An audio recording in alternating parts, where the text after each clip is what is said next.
There is something beautiful about people who quietly reinvent themselves.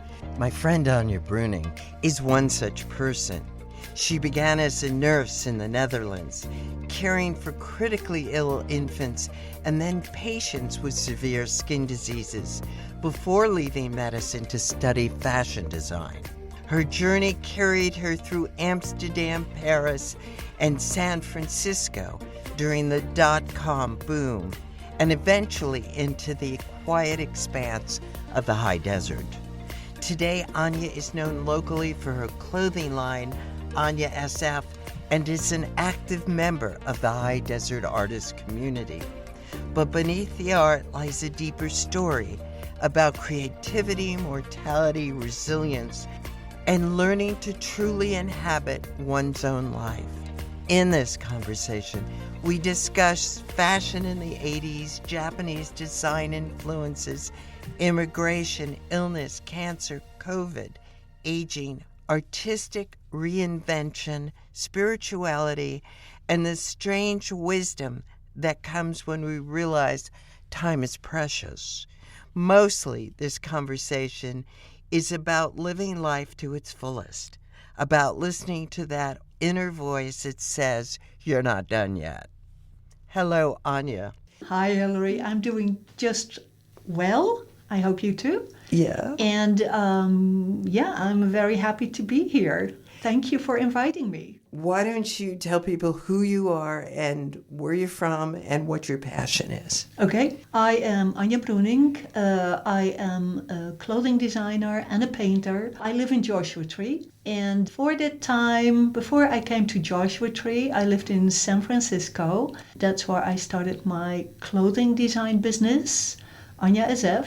And before that time, I lived in the Netherlands and was a fashion designer over there.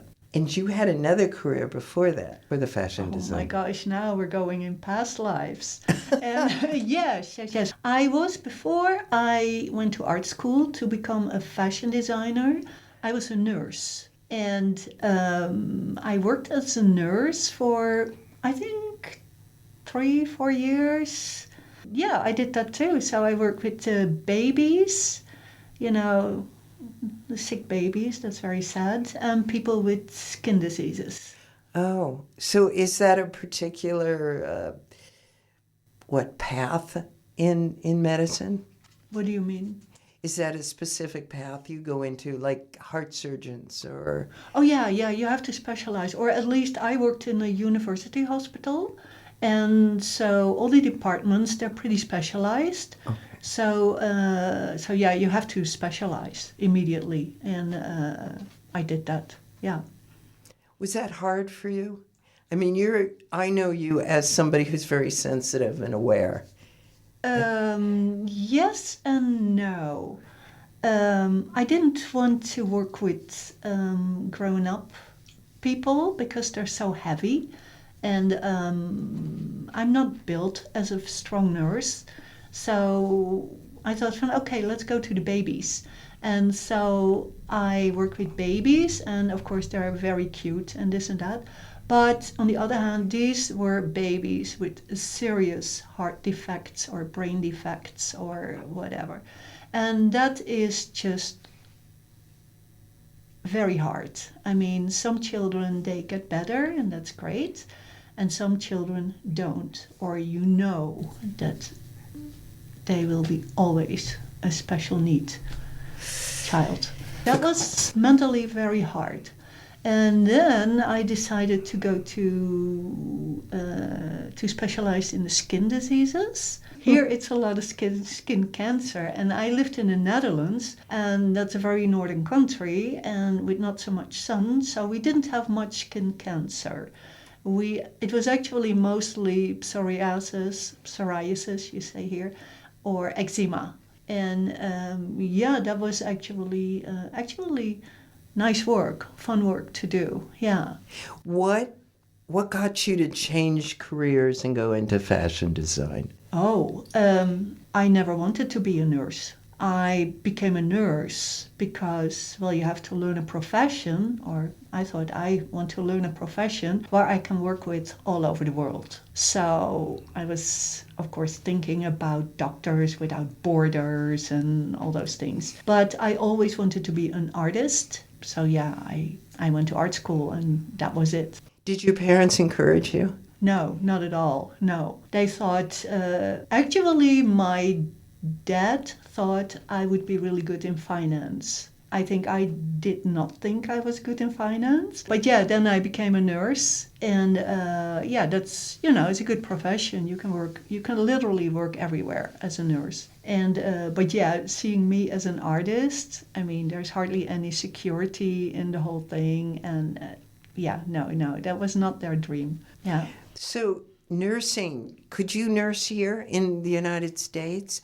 Or you'd have to go back to school, right? Yeah, you have to go back to school. I would have to go back to school anyway because this was a long time ago. So I'm very happy that I did it and I know things, about the body and sickness and illnesses. And I understand it, what's going on. But if I would be a real nurse, a working nurse, oh my gosh, I need to study all over again. Yeah. And I'm sure there's different credentials for here. Absolutely. Yeah. So you became a fashion designer in San Francisco, or did you start in Holland? No. I went to art school in the Netherlands and I specialized in fashion design. Over there, that is part of art school. It's definitely, they see it as an art form. So I graduated in fashion design and fashion illustration, and then I went immediately to Paris because I thought as a fashion designer you have to go to Paris. And so I worked there for a little while, and then I went back to Amsterdam and worked in Amsterdam as a fashion designer, as a print designer, fashion illustrator, everything. Who was your greatest influence from French fashion? And what year was that? Oh, we're talking about the 80s. And Jean-Paul Gaultier, that was definitely my hero of French designers. And then the Japanese designers came, like Yamamoto, and yeah, that was a whole different ballgame. Issey Miyake was... Issey Miyake, yes. It was amazing. I thought it was such a different approach to fashion, to clothing, to design, to work with fabrics. And that they were definitely my heroes, yeah. That was an amazing time for fashion. Yes, fashion was in fashion. Yeah, and I think it broke a lot of molds because, like, LA was struggling to make a name, and it did in the 80s. It did start to, and a lot of the Japanese designers opened stores. They opened stores in LA? Yes. That's great, yeah. I was still in Europe, and in the 80s, 90s. And they had stores in France, and also their design team were in Paris, and they were really hard to work for, those Japanese. Really? Why? What made them difficult? Oh, they make long hours. They're very disciplined. They expect that their whole team is very disciplined. And so if they decided to stay in the office till 11 o'clock at night, everybody had to stay. And, well, that's pretty hard to work for somebody like that. Yeah. Yeah. It's what I found. I did a lot of work for the Japanese when I was styling in Hollywood. How was that? It was interesting. For one, the women had the place in the back of the bus. You were always behind the men. And the men were always in groups. So decisions weren't quick. I remember, this is a funny story, but I remember shooting, I guess we were doing a commercial for the Japanese, and we were in New York City. It's freezing. It's Christmas time. And, especially in the wind chill factor, it's below zero. And we had models in running clothes.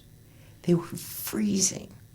And so I had all the jackets out there, and I'm throwing it on them between takes, and they're deciding what to shoot next. And I said, I'm not leaving these kids out here. Oh, that's horrible. It was horrible.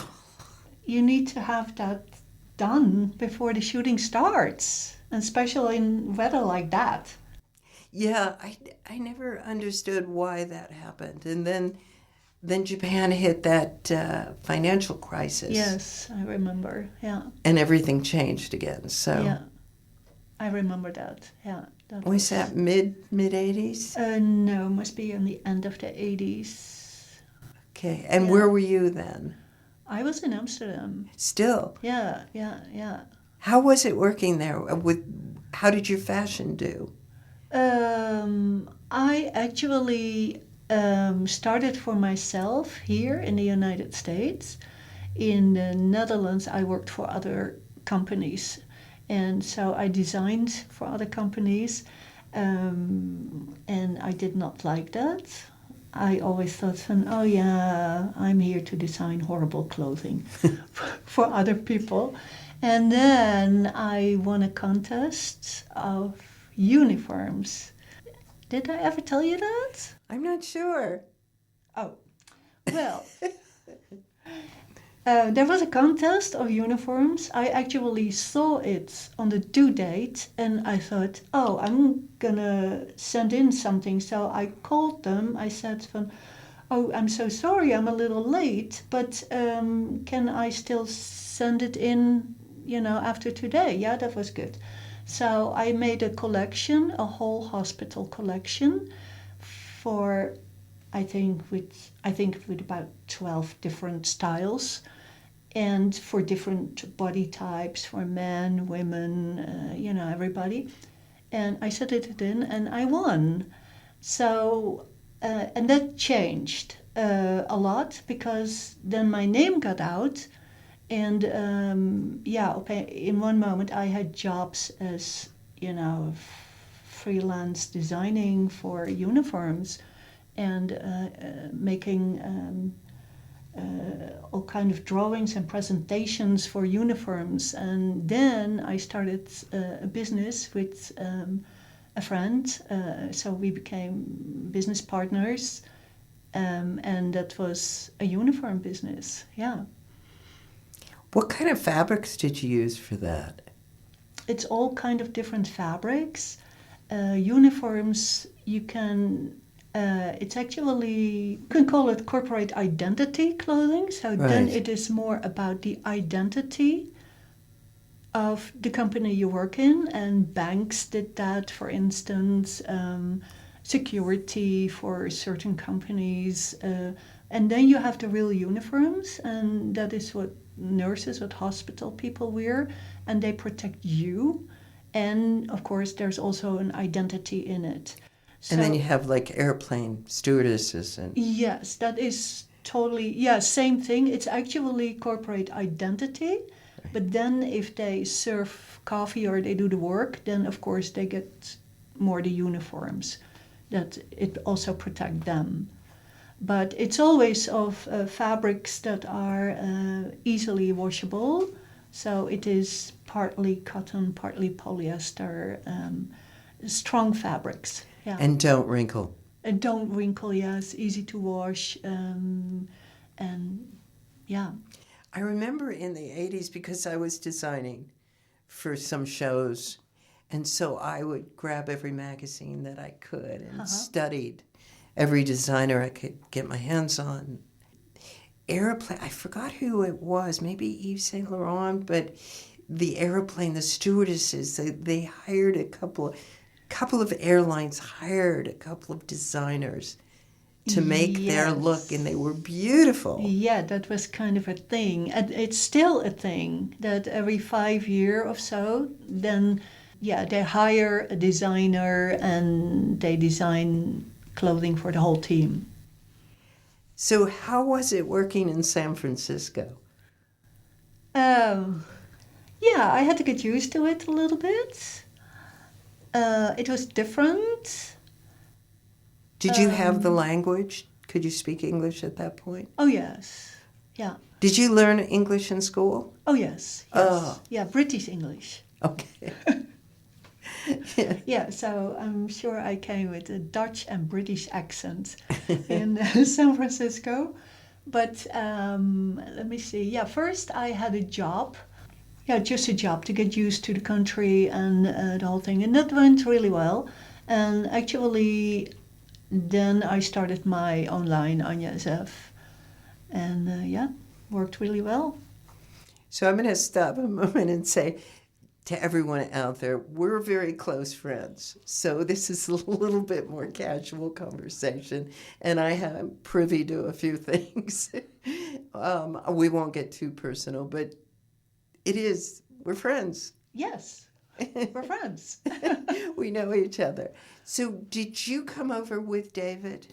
Oh yeah, we got married in Amsterdam. And then I came over, yeah. Of course, I had to wait for immigration and, to get my papers and the whole thing. And so that took a little time, but then I could come. So David's an amazing artist. He does all sorts of painting and sculpture and wood and paper.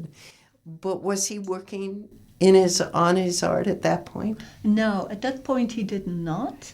He actually was a digital artist, and that was in the first .com. So San Francisco was totally the hot city to be in and to live in. And yeah, he was in the middle of that. So that was also the reason to move to San Francisco. Well, he lived in San Francisco before, but to move to the United States and not stay in Amsterdam. And hey, we never left. So it was great.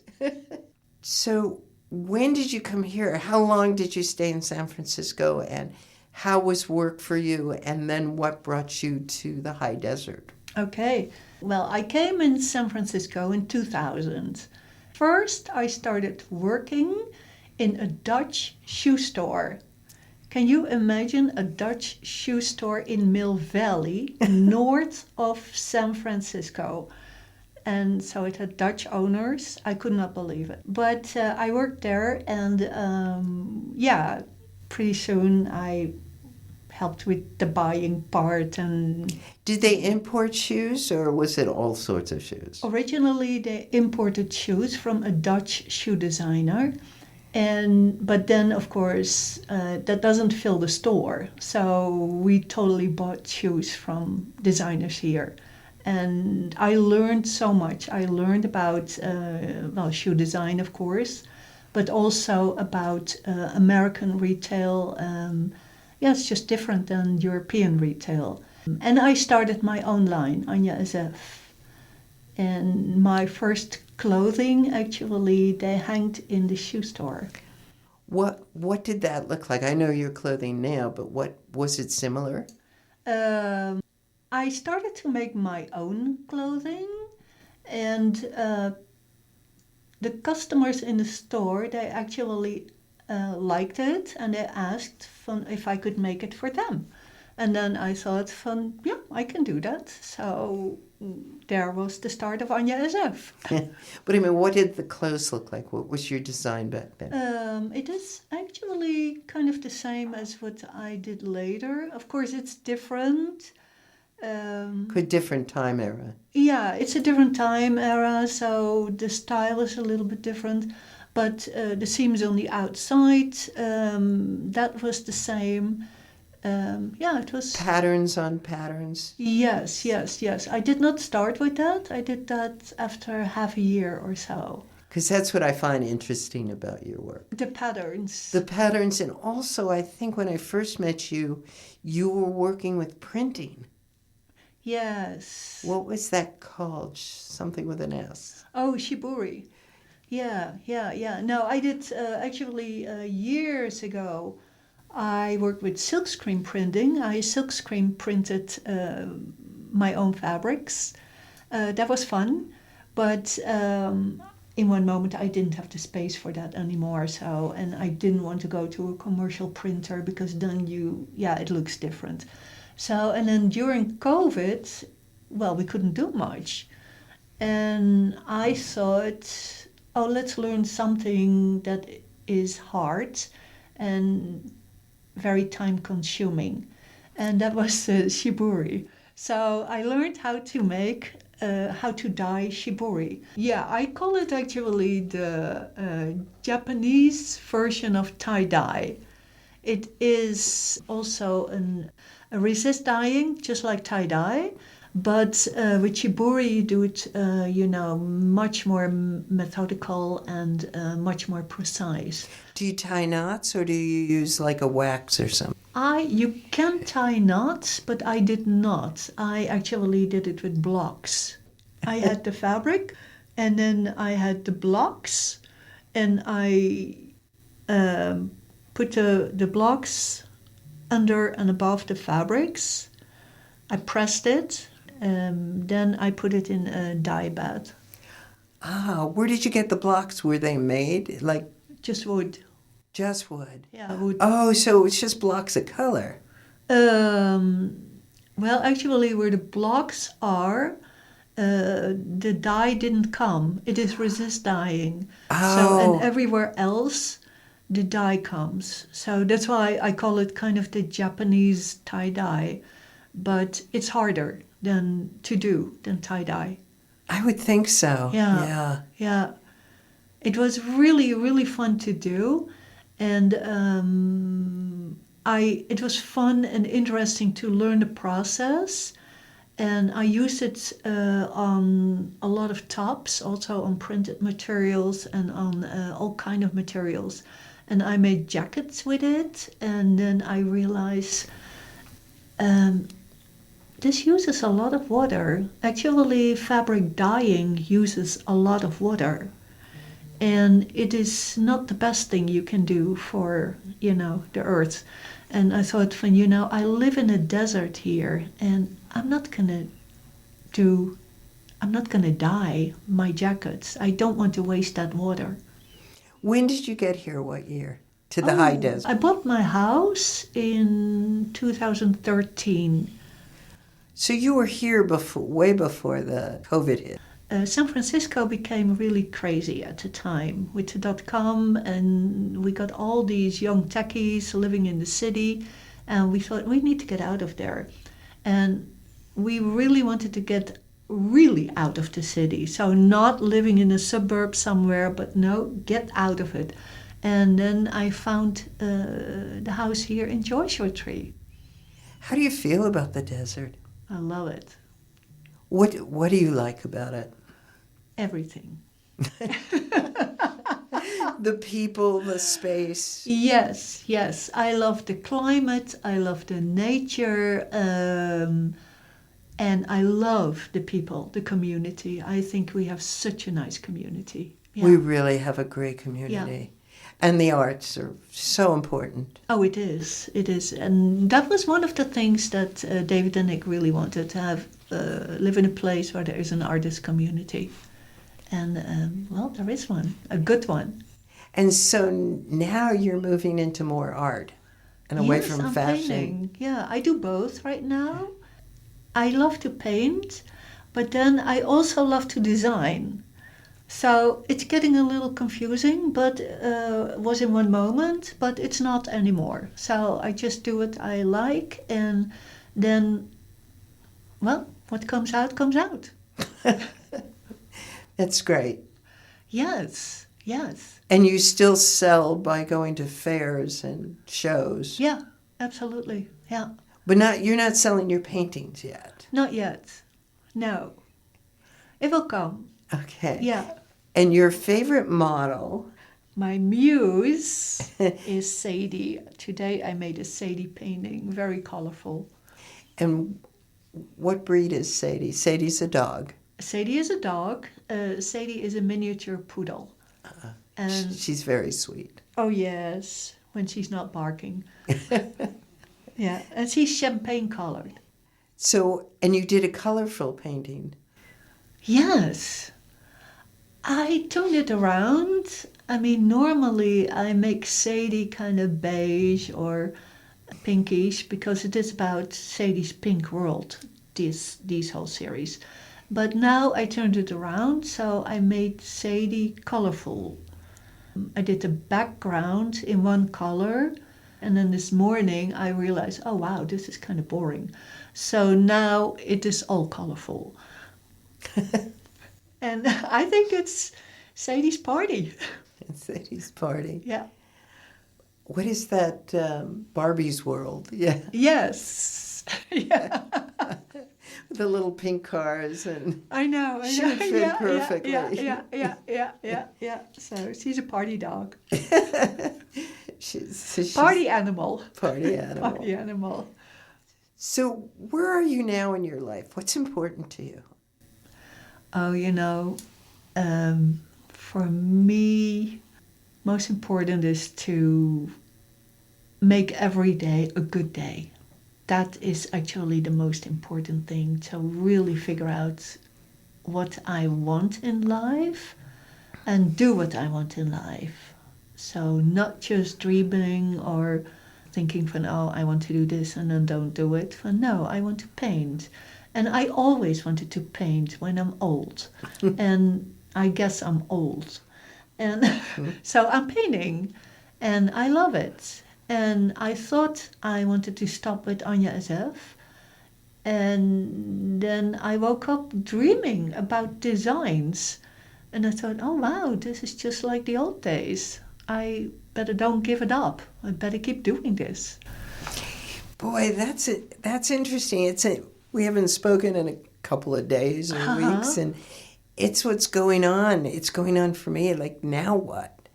Yeah. And things are coming in dreams. Yes. I always was designing in my head on the weirdest places. When I'm driving the car, most of the time when I'm traveling, when I don't have my feet on the ground. So, in a car or in a plane or in a train or whatever, my head starts designing. It's very weird. And it stopped for a while. And I thought, it might be on the end of my career. And it started again. So I'm very happy with that. And it also tells me, I'm not done yet. I'm going to go a little further. Yeah. Is it going to be very different from what you've done before? Or are the designs very different than what you've been doing? They're less commercial. I mean, in a business, you have to make designs that you think or you kind of know they're going to sell, that they look good in a lot of sizes. And then I worked them out, of course, in a lot of different fabrics. And they did. And right now, I make much more designs and I'm not even thinking about if it's going to sell or not. I just make it because I love it. That's exciting. It is. That's really exciting. It is. What do you think has been your biggest challenge in life? Mortality. Oh, what an interesting. In what way? Go deeper. Tell me. I had cancer. Oh, that's right. Okay. And before that time, I was in the middle of my career and I was very healthy. And And then in one moment, I was diagnosed with cancer. And what are you going to do? Getting better. Yeah, you really face mortality. Yeah. Mortality, you face your life, Yeah, exactly. Everything comes up, right? Yeah. Yeah, you realize I can die from this. But fortunately, they diagnosed it really early, which is a miracle. Yeah, things are different afterwards. Do you know how they're different? The way you felt about life, the way you approached life? The biggest change was actually, if I want to do something, I better start doing it. And don't wait.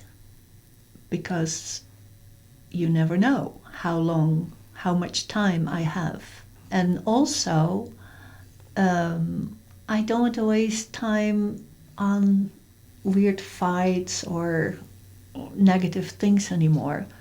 It's just I want every day to be a good day.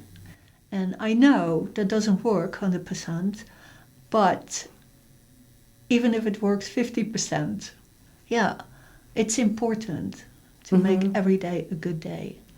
And I have a little dog now. And David. And David, of course, yeah. But he was there before. So, Yeah. yeah. Oh, yeah, he's gone through all those changes with you. Oh, yeah. What do you think there was something inside you that gave you resilience through that time with cancer?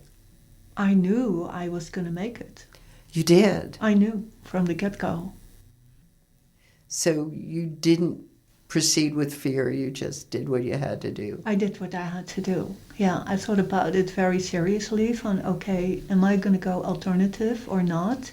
And then I realized, no, I'm not going alternative because then I have to live with fear, or I will live with fear. I'm just going to do what I need to do. And in one way or another way, I totally trusted my body and myself that I was going to make it, but it was a shock. Yeah. Do you think your medical career or your experiences in medicine helped you? Yes. Yes and no, because knowing it in theory and being on the nurse side is a complete different thing than being the patient yourself. Yes. It is so different. Yeah. We never know how we're going to react to things, do we? No. What I did, well, first panic, of course, complete panic, and also disbelief. And then when I got my head around it, but I said I was in the middle of work. So I finished what I had to do, did the orders, get everything out, did my last show. And then I cleaned up my studio and I started with the treatment. Was that here in the high desert? Yeah. Other treatment was in the low desert. Did you go to Eisenhower? Yeah. What a great hospital. I know. It was great. Yeah. Everybody, the doctors, the nurses, everybody. It was just great. Yeah. It's incredible. I mean, I've been there for myself and with others, and I've been to other hospitals with family, and you can't even compare them. No, I totally agree. They treated me so well, and they were so nice, and yeah. There's so much respect and ease, and the hospital is set up with space to move around, and it really is terrific. Yeah. So that didn't happen that long ago. It was just before COVID. Oh, damn. And then you went from that to COVID. Yeah. That must have really turned you upside down. I was upside down. Yeah. I mean, inside out, upside down. Yeah. When I was done with the treatment, I started to work again, and I realized, I cannot do this. I'm way too tired. And then COVID came. And I was actually planning to take at least 3 months or a half year off because I was so tired still. And then, the whole country took off. I mean, everything stopped. So there we were. That's interesting. Yeah. I had such a different experience of it because I wasn't doing much. I was trying to find my next place. So I was living here, living in the high desert, but quiet, didn't have a job to go to. I think I started at the radio just before COVID. Oh, really? Yeah. But then I was able to still go to the radio. Yeah. So I could do my interviews, call people, write my stories, and then come in. And I came in at night. You came in at night? I came in at night. There's another room here. We're at the studio right now, but there's a room that I would come in and use to record. Wow. And why did you do it at night? Because nobody was here, because they were spacing people out because of COVID. Yeah, of course. But that allowed me to keep working. But other than that, I was pretty much isolated. So it wasn't a shock And yet I felt it. I don't know if I felt it for everybody or just for myself, but it really was an interesting time. It was. It was very weird. David had a painting exhibition, and the opening was there, but for the rest, COVID came, so it was just the opening. That was it. I was on the East Coast, January and February, and people were talking about it already. Okay, this weird virus, and you have to watch out. And so I was already, watching out. And of course, I was on the East Coast. There's so many, it's much more dense over there. You would have had to be really careful because you just got over cancer. Yes, I just got over cancer, and I realized immune system is not working. Now you're pretty healed and feel healthy and everything's okay. I feel healthy, and my oncologist said with my very last visit, you're healthy. Oh, that's wonderful. Yeah, that's great. So looking back at your life, how would you describe your life? Fantastic. That's pretty good. I like that. Yeah. If I look back, I have never lived in a country where there is a war or very horrible, dangerous situation. I did what I wanted to do, and I'm still doing what I want to do. I'm married with the man I love, and we're still together, and we enjoy every day. That's pretty good. Yeah. Do you have a spiritual practice? A spiritual practice. I'm not praying. Maybe I do pray, but I don't call it praying. I am born and raised Catholic. I'm not practicing forever. Yeah, I do believe in spirits and in higher good, and you can call it angels or whatever. Life is not easy. It never is. No, it is not. Things happen. Family members get sick, or there's wars going on, or there's just emotional upheaval all the time. Yeah. So what did you turn to? You were saying you do believe in spirits and angels. Did you ever feel them very actively working with you? Oh, many times. And the thing is, most of the time you don't even realize that they work with me. Looking backwards, you realize, oh my gosh, somebody totally steered me in that direction and stopped me when another car came there and wanted to hit me. And but yeah, of course, looking backwards in my life, I was in many situations that could have been dangerous, and it was not. I totally realize that was an angel on my shoulder. Yeah. Thank you.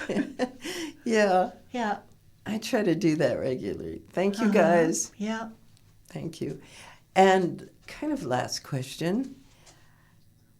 What would you tell yourself if you were to meet little Anja? What would you tell her? Do what you really want to do in life. Just go for it. Yeah, go for it. And have fun. Enjoy. Yeah. Being enjoyed. That's pretty great. That's what I feel about your paintings, by the way, the Sadie paintings. There's a lot of joy in them. And I know how much you love the dog. Oh, yeah. And it's there. It's there on the paper, on the canvas. Well, thank you. That is so nice to hear. And I feel that too. I mean, it started with the Sadies, when, okay, I'm going to paint my dog. But then it became something else. It became the love that I have for her, and I hope that everybody who owns a dog or an animal has that same love. And but it's also kind of a mirror for where I am. I remember, there were some, on days that there were some days that I really was kind of depressed or angry on the world or did and that, and they were very dark paintings. Yeah, but hey, Sadie's world is not always pink. So sometimes it's a little darker. Well, that's what art's really great for, to get all that out. Yes, yes. And I think it's pretty cool that you can do that with art. And you've been really pushing forward. You've been taking art classes and... Oh yeah, of course I learned the basics on art school, but then of course years and years I was not busy with it. And of course I have David, who is a great artist, that's my husband, so I can easily ask him. I did workshops and courses online, and there's so much to that, and I think COVID brought the online schooling. Oh yeah, and it's really great. You get worldwide communities. Yes. And it's not just a teacher that's teaching you things, but there are Facebook groups, and so you communicate with people from all over. Yeah, it's great. It's really great. Yeah. That's what I did during COVID. I got involved with a group out of New Zealand. There you go. A photography group. That is so nice. Yeah. And then I'm a member of the Dialogue Women here. That's the local a local group of women. And that's great. We meet once a month, and we're going to have a show this year, October. Yeah. So you're going to have a couple of shows. I'm going to have a couple of shows, yeah. Well, I can't wait to... I know, I have to paint really hard. And they're all local? Yes, they're all local, yeah. Okay, well, we'll put up pictures. Nice. Okay, thank you. Hey, thank you, Hilary. That was great. Yeah, it was really fun. Well, we enjoyed talking. Oh, well, yes. Thank you, Anja, and thank you, everybody who's listening to these podcasts. There's something deeply calming about speaking with people who have learned to live honestly within themselves. What stayed with me after this conversation with Anja was not only her creativity, but her clarity. The understanding that life changes us repeatedly, and that we keep becoming new versions of ourselves if we allow it. I also loved hearing her speak about painting later in life, allowing joy back in, and recognizing that dreams sometimes return when we least expect them. Thank you for listening to Driftwood Conversations. If this conversation resonated with you, please share it, subscribe, and leave a review. These conversations continue because people continue listening. This is Driftwood Conversations, and I'm Hilary Sloane.